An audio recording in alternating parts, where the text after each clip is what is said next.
Evil West 10 Beginner Tips. 10. Be aggressive.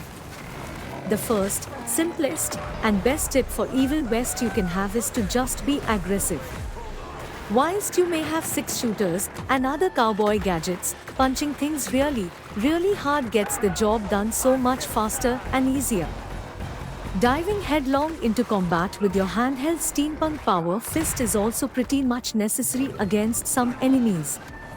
Later in the game, you'll encounter vampire nobles and other chunky undead elites that can regain their entire health bars back.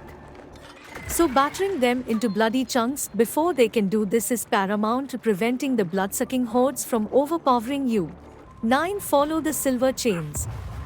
Every third-person action game has a sign to show players where to head next, and in the case of Evil West, it's silver-looking chains. These jangling loops hang over anything interactable, and they're often your sign for where to go next. A good tip when entering an area is to quickly scout around for wherever they are. Though it may sound basic, sometimes there are hidden items, low, and other rewards hidden away behind these sparkling metal singlets. It's always worth checking them out before heading to the next arena, so keep an eye out for anything bright and shiny. 8. Be aware of accidental progression. On the topic of the chains, it really can't be stressed enough how wary of them you should be. Unfortunately, Evil West likes to hide progression points behind some of them. And you won't know you have found one until you have jumped over it. Why that's frustrating is that quite often there will be some massive treasure chests or other rewards that you're now locked off from getting without resetting the mission. It can regularly lead to frustrating moments of accidentally finding yourself staring at loot you could easily go and get but are permanently blocked from.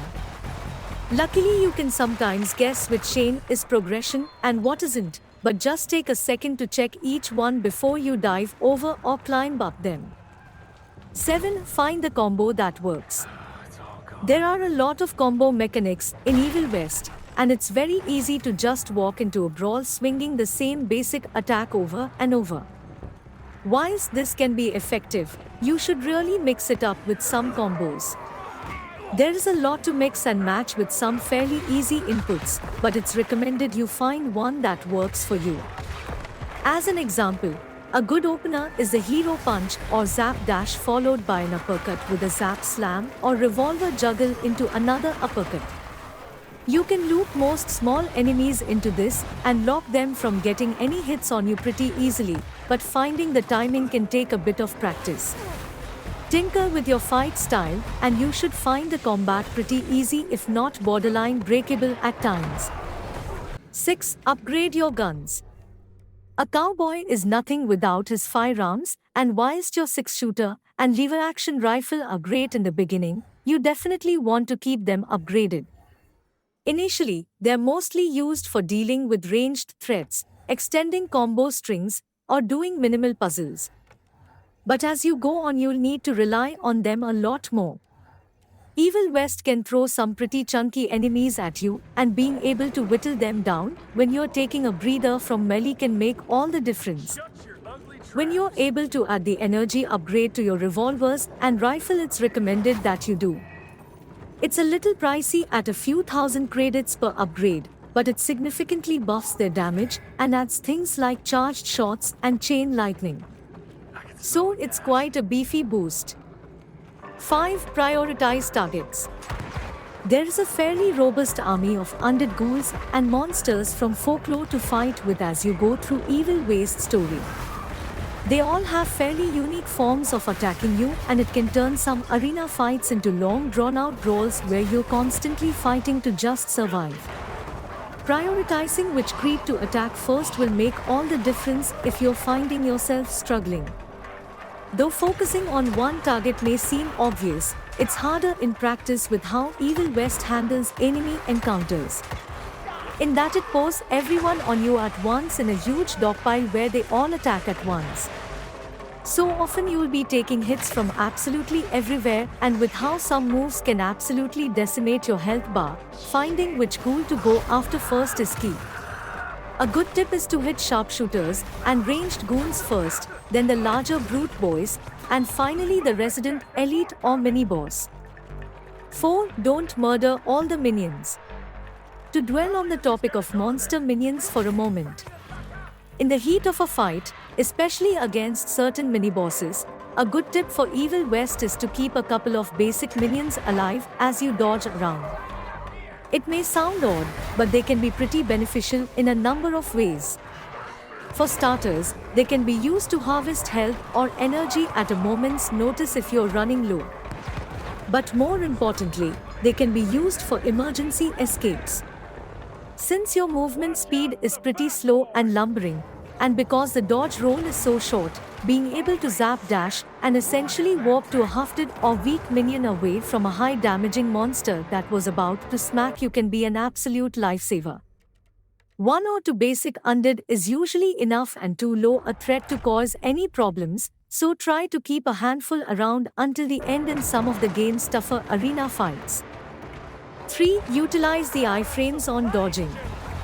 Whilst you can block attacks, in Evil West, it's a few missions in until you unlock it, and for a while, you'll have to rely on the old trusty dodge roll. It doesn't move far, but thankfully it's got a lenient amount of invincibility frames that are extremely easy to take advantage of. So a good tip is to learn at what point they kick in, as it can substantially nerf some of the bigger and nastier attacks some of the late-game vampires like to throw out. The iframes begin at the start of the roll and end just as your back legs finish going around. It's just a few seconds, but nothing can slip in at that point, and you can really cheese particular enemies with it. The Vampire Noble as an example, as their swings have massive screen-wide hitboxes on them. 2. Pop those cooldown powers. As you're punching those vampire heads into pulp on the pavement, you shouldn't forget about your gear on cooldown. They can open up a lot of opportunities for powerhouse combos in some fights or just help you pull out a moment of breathing room in a brawl. For example, the crippling rod is great for stunning everyone in the room at once or looping an elite into another run of a zap-based combo for extra damage. There is also the flamethrower, which for a while is your only real option for crowd control since everything else in your kit bag in the early game is single target focused.